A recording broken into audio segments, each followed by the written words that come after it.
അസ്സലാമു അലൈക്കും. ക്ലാസ് 4 ദുറൂസുൽ ഇസ്ലാം ഫസ്റ്റ് പാർട്ടിലെ 11ാമത്തെ പാഠത്തിന്റെ തദ്രീബാത്താണ് നോക്കുന്നത്. തദ്രീബാത്തിൽ ഒന്നാമത്തെ പ്രവർത്തനം നഖ്റഉ വനഫ്ഹം. ഇവിടെ കൊടുത്തിരിക്കുന്നത് വായിച്ച് മനസ്സിലാക്കാം. ത്വാഇഫ്, മക്കയിൽ നിന്ന് 86 കിലോമീറ്റർ അകലെയുള്ള പ്രദേശം. മലക്കുൽ ജിബാൽ, പർവ്വതങ്ങളുടെ കാര്യങ്ങൾ ഏൽപ്പിക്കപ്പെട്ട മലക്ക്. അബു ഖുബൈസ്, മക്കയിലെ ഒരു പർവ്വതം. ഇനബുൻ, മുന്തിരി. ഉത്തുബ, ഷൈബ, 2 ഖുറൈശി പ്രമുഖർ.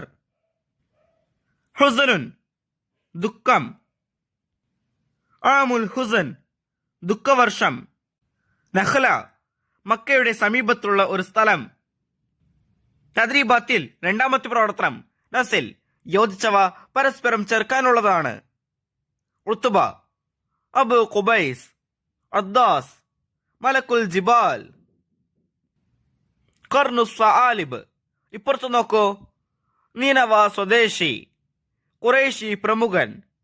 ത്വായിഫിനടുത്തുള്ള ഒരു സ്ഥലം. മക്കയിലെ ഒരു പർവ്വതം. പർവ്വതങ്ങളുടെ മലക്ക്. ഓരോന്നിനും യോജിച്ച ഉത്തരത്തിന്റെ ലെറ്റർ അതിന് നേരെ എഴുതണം. അപ്പൊ നോക്കൂ.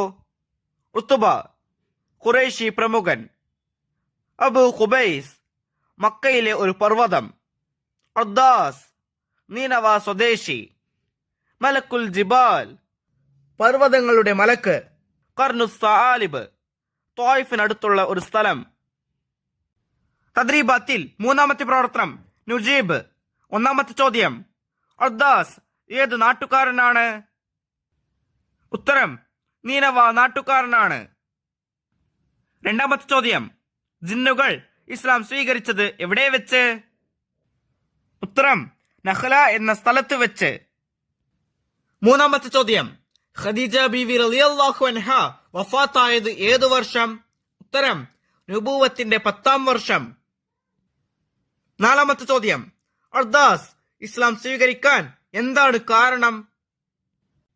ഉത്തരം, യൂനുസ് നബി തന്റെ സഹോദരനാണെന്നും അദ്ദേഹം നബിയായിരുന്നെന്നും താനും നബിയാണെന്നും നബി സല്ലല്ലാഹു അലൈഹി വസല്ലമ അദ്ദാസിനോട് പറഞ്ഞു.